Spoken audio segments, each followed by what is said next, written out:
Hair transplant is used to treat thinning and balding, which in most cases is caused by dihydrotestosterone that causes hair to thin and eventually fall out.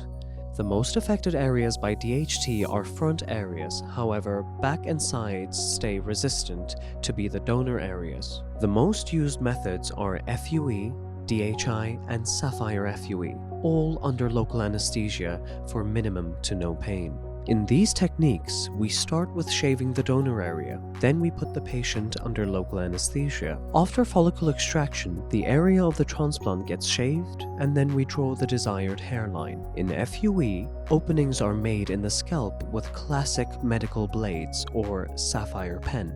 Follicles are put into a safe environment until the opening process ends. The implant process gets conducted by special implant tweezers.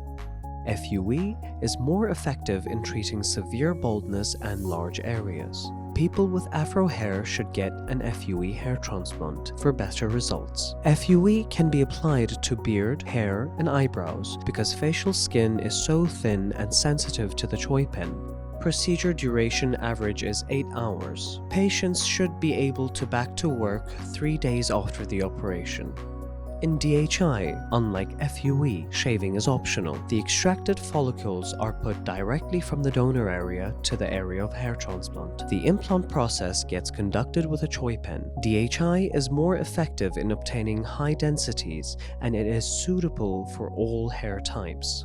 DHI procedure duration average is 6 hours. Patients should be able to back to work 1 day after the operation.